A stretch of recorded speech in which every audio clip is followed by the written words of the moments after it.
Hello everyone, this is Meenu Dhankhar and welcome back to my YouTube channel #commerce.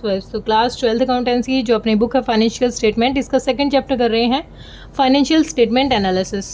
तो financial statement analysis होता क्या है, उसके ऑब्जेक्टिव क्या है, इसके लिए अपनी थ्योरी क्लास कवर हो चुकी है।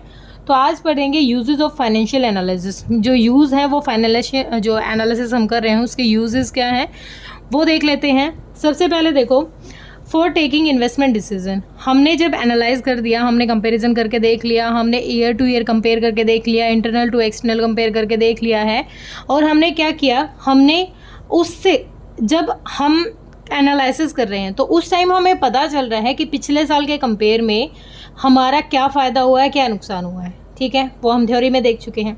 अब फॉर टेकिंग इन्वेस्टमेंट डिसीजन, अब या तो हमने कहीं पर इन्वेस्टमेंट कर रखा है या फिर किसी और ने हमारी फर्म में, ऑर्गेनाइजेशन में इन्वेस्टमेंट कर रखा है। तो अगर हमारा जो फाइनेंशियल एनालिसिस करते टाइम जब हमारी कंडीशन अच्छी लगी उनको, उनकी इन्वेस्टमेंट का हम टाइम टू टाइम अच्छा उनको रेट ऑफ रिटर्न दे रहे हैं, या फिर हमने कहीं पर इन्वेस्ट कर रखा था, या फिर हम इससे लेके अच्छे डिसीजन ले सकते हैं। सामने वाला कैसे, एक्सटर्नल जो पार्टीज़ होती है वो कैसे डिसीजन ले सकते हैं कि वो ज़्यादा से ज़्यादा क्या करेंगी, वो और ज़्यादा इन्वेस्ट करेंगे कि यहाँ पर देखो अच्छा फीडबैक मिल रहा है हमें, यहाँ पर हम इन्वेस्टमेंट करें। अगर इंटरनल देखें, अगर हमने कहीं पर इन्वेस्टमेंट कर रखी है तो हमारा भी इसमें फ़ायदा है, हम ज़्यादा इन्वेस्टमेंट करेंगे।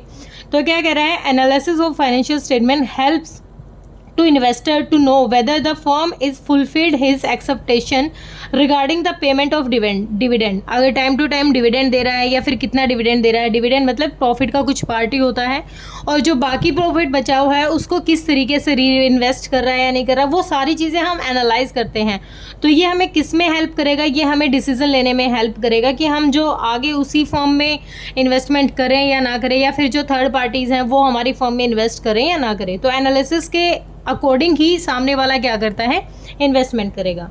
For taking credit decision, credit decision लेने के लिए, क्रेडिट डिसीजन मतलब उधार में पैसा लेने के लिए, फंड्स रेज करने के लिए, वे वहाँ पर कैसे हेल्प करेगा। देखो, अगर हमारी फाइनेंशियल कंडीशन अच्छी चल रही है, फाइनेंशियल स्टेटमेंट हमारी बहुत अच्छे से दिख रही है सबको, तो वो क्या करेगी, डिसीजन तो ले रही है, साथ ही साथ अगर हम टाइम टू टाइम अपनी डेट कवर कर रहे तो हम कहीं से भी उधार ले सकते हैं और कहीं पर भी उधार दे सकते हैं अगर हमारी कंडीशन अच्छी चल रही है। तो अगर हमें फंड रेज करने हो किसी भी तरीके की, ठीक है, लोन लेना हो, तो वो हमें अच्छे से हेल्प करेगा जब हम एनालाइज करके देखेंगे, एनालिसिस हमारा हो। For taking dividend decision, dividend decision भी लिया जाएगा। अगर हम पीछे साल के कंपेयर में देखें, अगर हमने कंपैरिजन किया है तो हमने देखा कि पीएनएल का बैलेंस, हमने देखा कि पिछले साल हमने 20 लाख कमाया था, अब की बार 30 है, तो अगली बार हम सोचेंगे कि 40 लाख कमा सकते हैं। तो इस हिसाब से डिविडेंड देखा जा सकता है कि कितना परसेंट उनको डिविडेंड दिया जाएगा, प्रॉफिट का कितना पार्ट बांटा जाएगा, ठीक है, उससे रिलेटेड भी डिसीजन लिए जा सकते हैं। For estimating trend of the business, trend क्या होता है, ट्रेंड का मतलब होता है जब ईयर टू ईयर कंपेयर किया जाए। ईयर टू ईयर किसको कंपेयर करेंगे, हम अलग अलग ईयर्स के सेल्स ले लेते हैं, वहाँ पर देखो यहाँ दे रखा है, प्रॉफिट ले लेते हैं, कॉस्ट ले लेते हैं, प्रॉफिट ले लेते हैं, और ये देखते हैं कि पास्ट के कंपेयर में फ्यूचर तक हमने कितनी ग्रोथ की है। अब हमने प्रेजेंट तक जितनी ग्रोथ की है उससे हम एस्टिमेट तो लगा सकते हैं ना कि हाँ, फ्यूचर में हमारी जो फर्म है इस तरीके तक इतना ज़्यादा ग्रो कर सकती है। तो वो भी हम क्या सकते, ट्रेंड का मतलब आ जाता है टाइम सीरीज, मतलब जहाँ पर हम टाइम के साथ कंपेयर करके देखते हैं।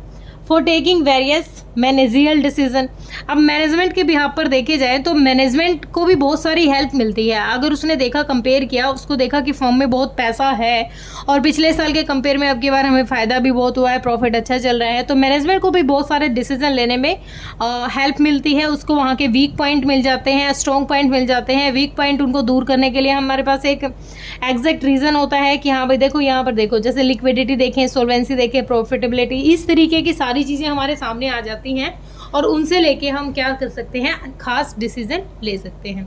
तो होप क्लियर हुआ होगा। बस इतना ही था कि यूज़ क्या है, सबका डिपेंड करता है कि सामने वाला एनालिसिस किस बिहाफ पे कर रहा है। किसी को देखना है सेल्स, किसी को देखना है प्रॉफिट, किसी को इन्वेस्टमेंट के तरीके से देखना है, किसी को डिविडेंड देखना है, किसी को देखना है कि प्रॉफिट कितना कमा रही है ऑर्गेनाइजेशन। तो कोई भी रीज़न हो सकता है एनालिसिस करने का, सबका अपना अपना हर पर्सन की नीड के अकॉर्डिंग होगा।